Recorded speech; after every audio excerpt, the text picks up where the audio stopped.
Burns, head of terrorism research at George Washington University's program on extremism. And with me today, again, is senior research fellow Jennifer Baker. Hi, Jennifer. Hi, Laura. Well, we're back today. We at the program on extremism decided to create this podcast in an effort to educate people on the Hamas terrorist organization.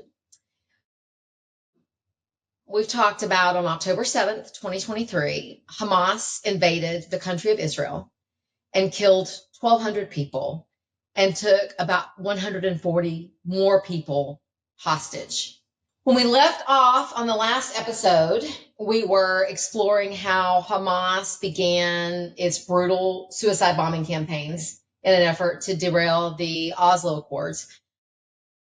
Started committing these, brutal murders of individuals. And they initiated this suicide bombing campaign, as we said, to derail the peace accords, to undermine Yasser Arafat as a leader, and ultimately defeat the existing Palestinian self-rule. And we saw video coverage from 1995 that depicted just how successful Hamas was in this endeavor, or in these endeavors, rather, because the actions they were taking were causing delays and problems with the peace process.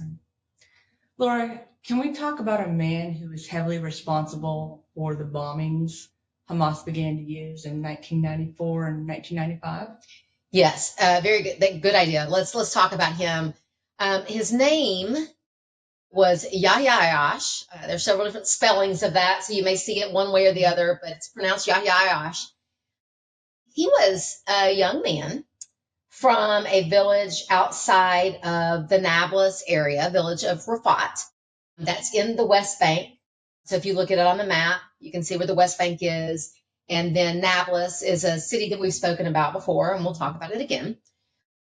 So he reportedly attended Birzeit University in the West Bank, where he studied engineering. And then he joined Hamas's Izzedine al-Qassam brigades, the military apparatus for Hamas during the first Intifada, where he became a bomb maker. Okay, interesting. So the Izzedine al-Qassam brigades, was that Hamas's military apparatus? Yes, exactly right. That was, at the time, that was the military, what they call the military wing.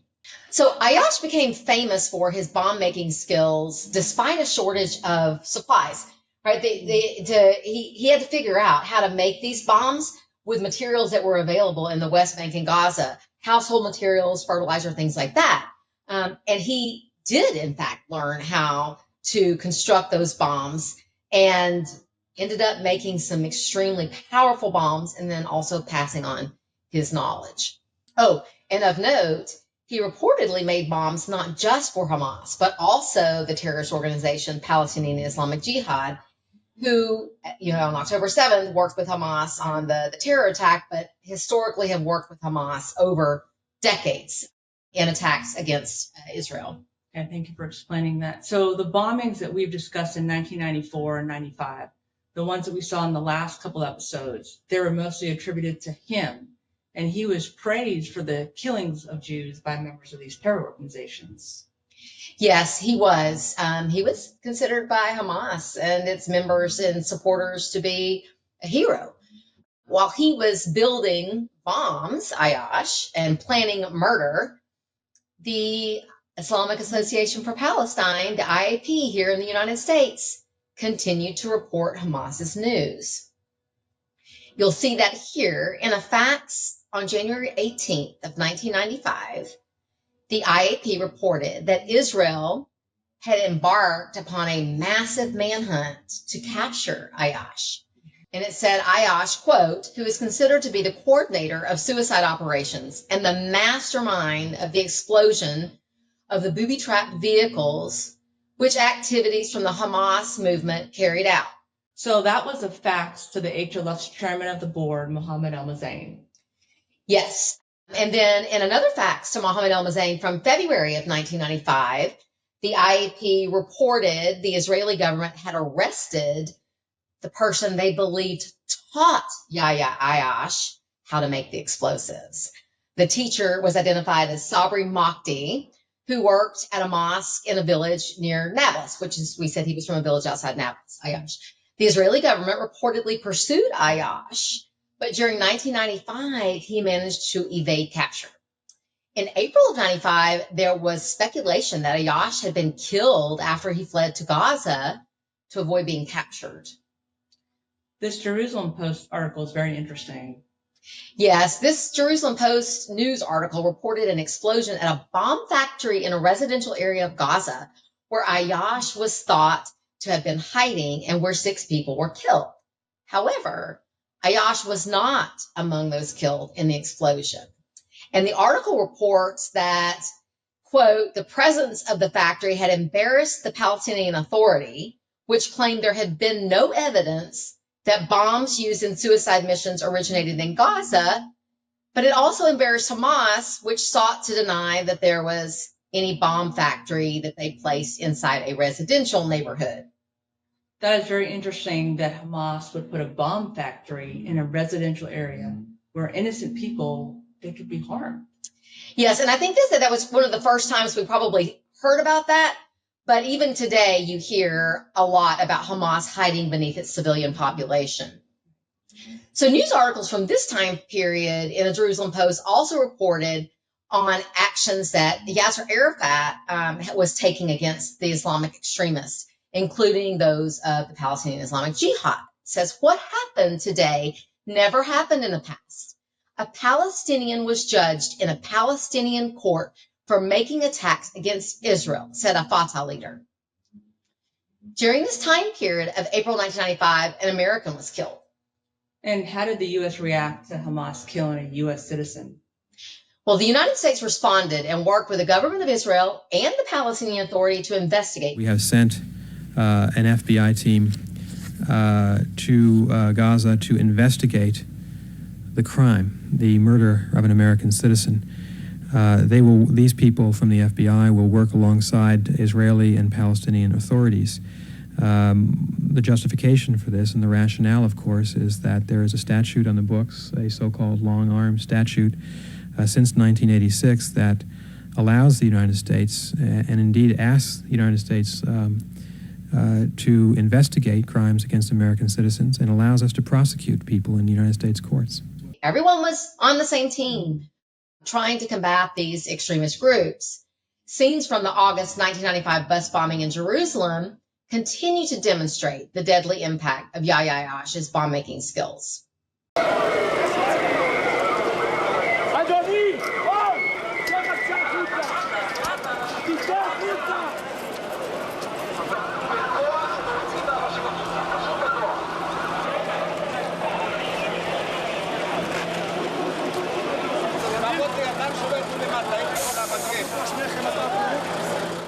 A search warrant of the HLF offices, and we'll discuss the actual execution of the search warrants later when we get to that appropriate time period, but it produced many things, including an audio tape with chants and songs.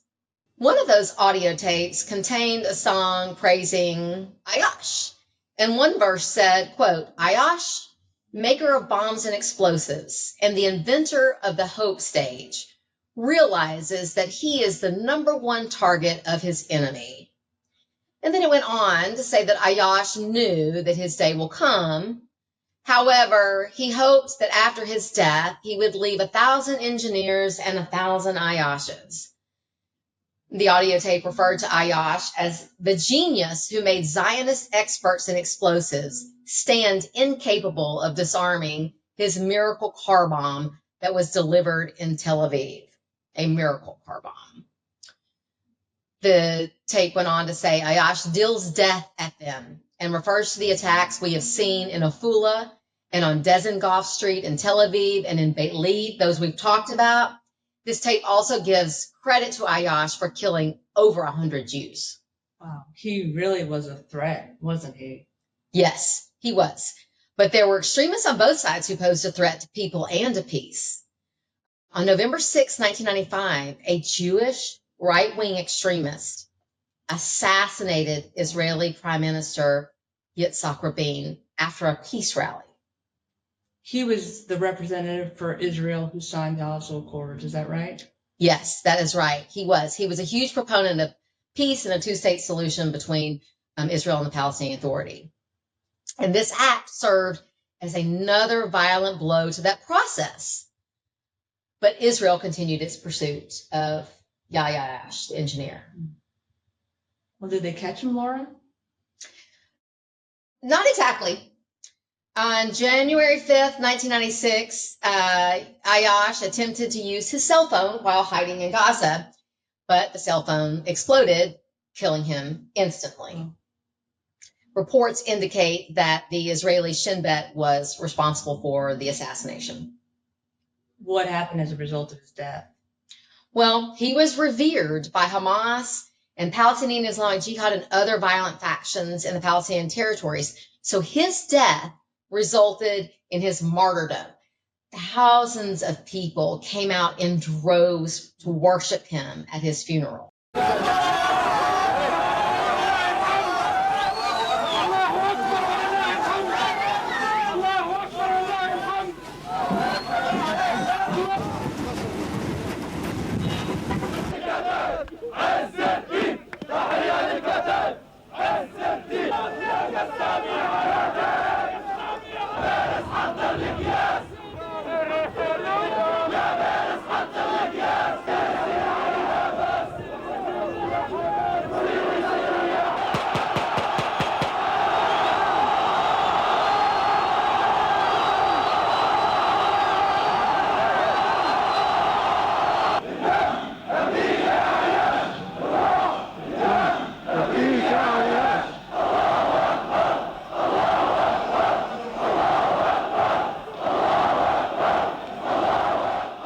It seems like his death fueled a lot of anger by these groups.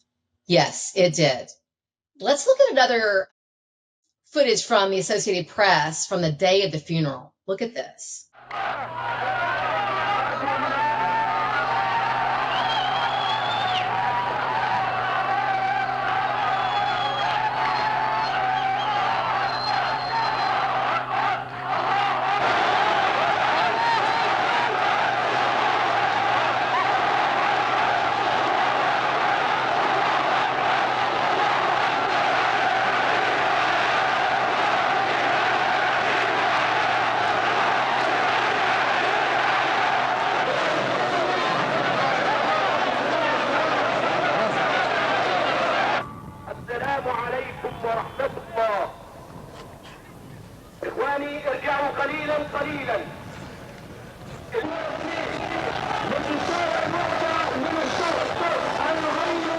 This looks like a massive amount of support for the bomb maker.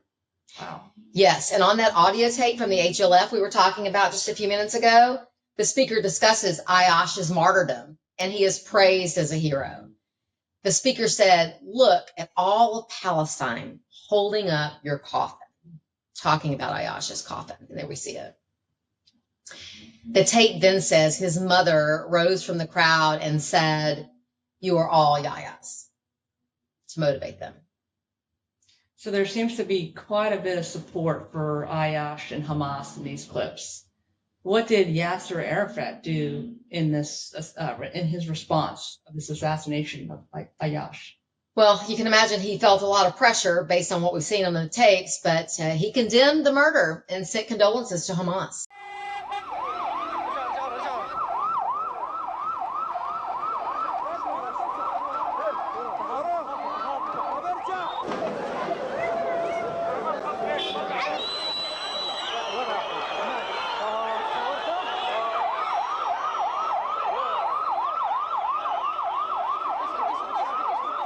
So this placed yet another roadblock in the progression of the Oslo Accords path to peace. Yes, fractures were occurring at this point between Israel and the Palestinian Authority, just as Hamas wanted and just as Hamas planned.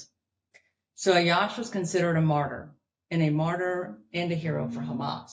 Yes, and not incoincidentally, the Holy Land Foundation here in the United States provided support to his family after his death. I see.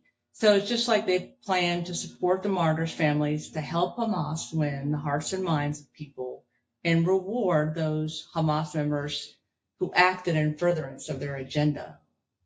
Did the bombing stop after his death? Unfortunately not. He had managed to spread his knowledge to others on bomb making. So the wave of brutal bombings continued, and Hamas used his martyrdom to recruit others.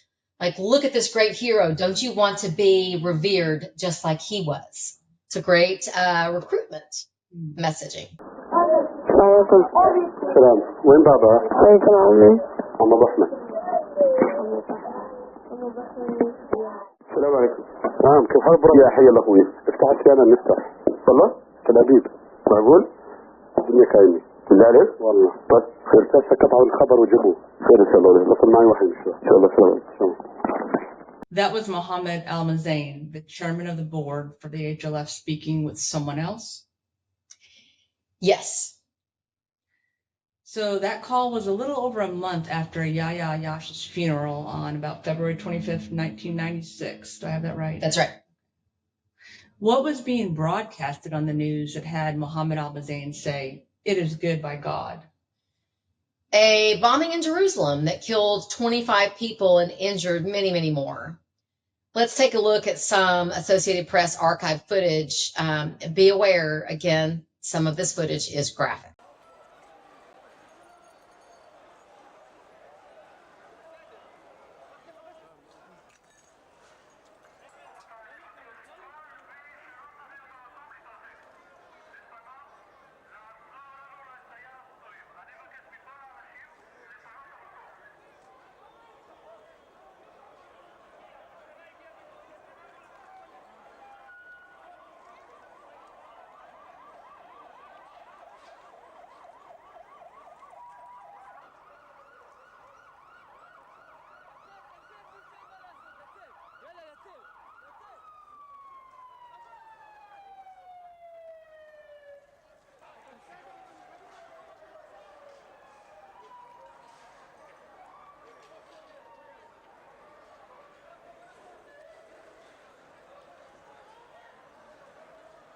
Wow, there are so many bodies of victims. That looks like an extremely powerful bomb. And the chairman of the board of the HLF, a charitable organization, said that that was good. Yes. They thought that was a good thing. Wow. Hamas was very proud of this attack. So the death of Ayyash just fueled Hamas's flame. Yes. And Hamas did not stop there. On March 4th of 1996, a suicide bomber in Tel Aviv, again thriving tourist hub, killed 20 people, including 2 U.S. citizens, along with little children celebrating a Jewish holiday. Hamas and the Palestinian Islamic Jihad both proudly claimed responsibility for that.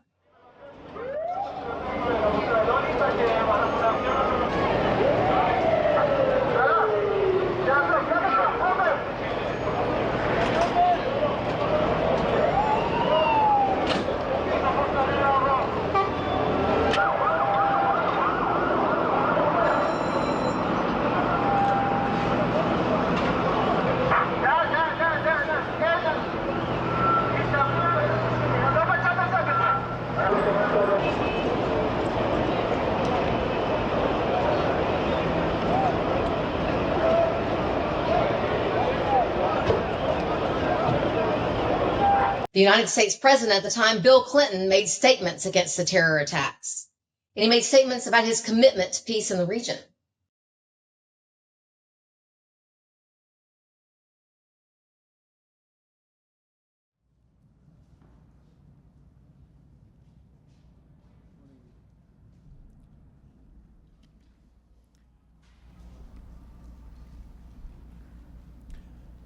I want to express my deep anger at the news of this latest bombing in Israel,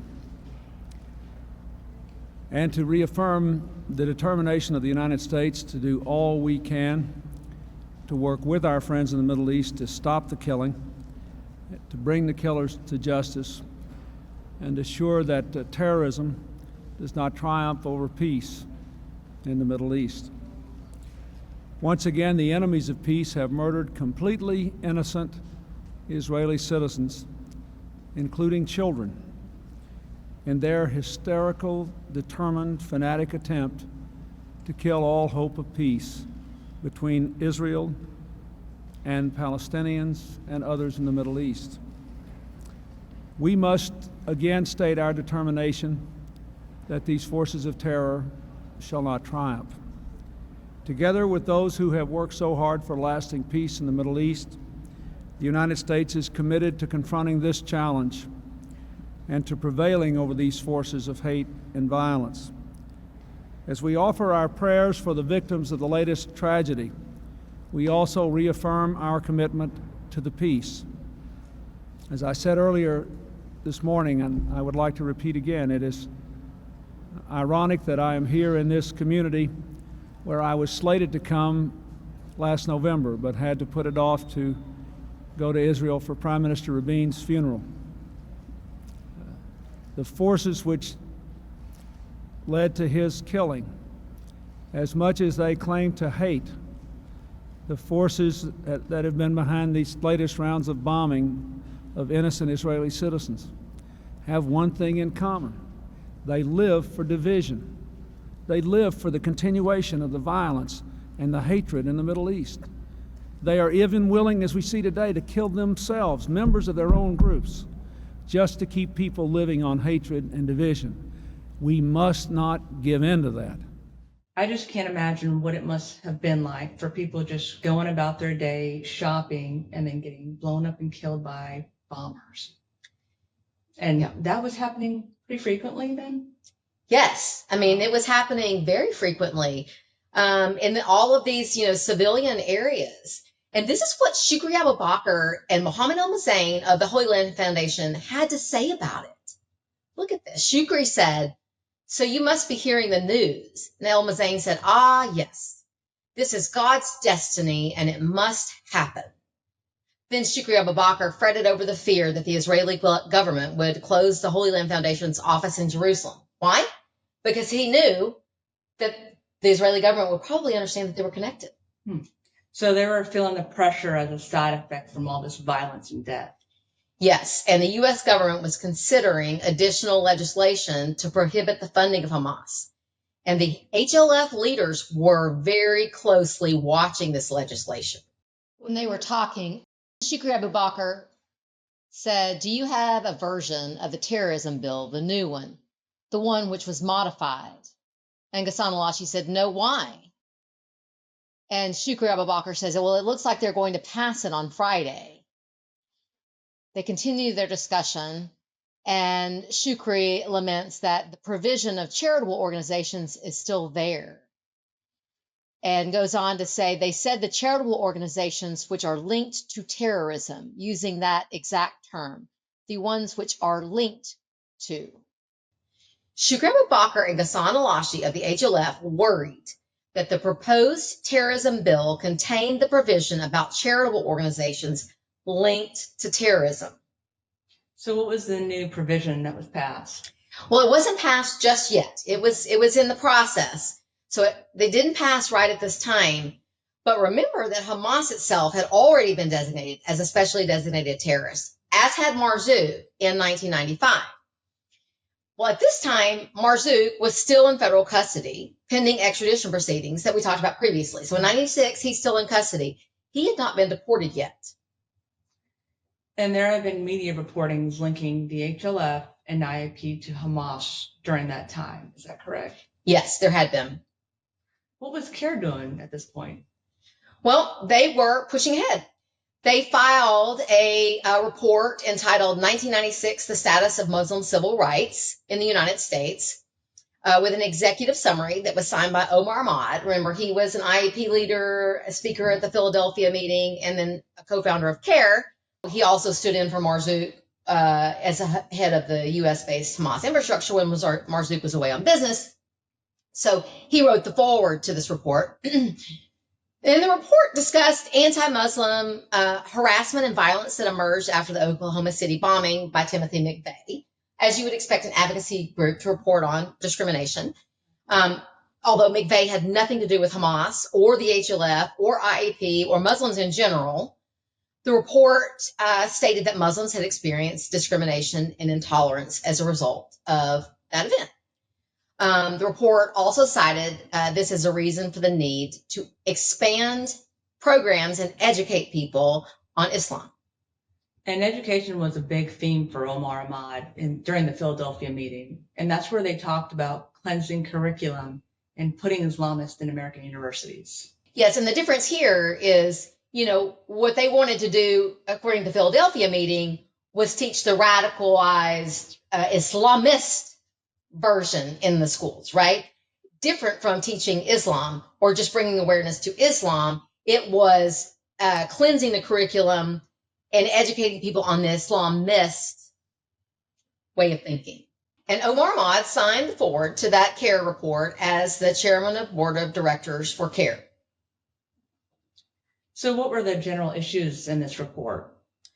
Generally, it was reporting on discrimination against individuals in employment, hiring and firing of people based on their religion and appearance, reports of police abuse, allegations of vandalism, desecration of property, things you would expect in a civil rights advocacy report.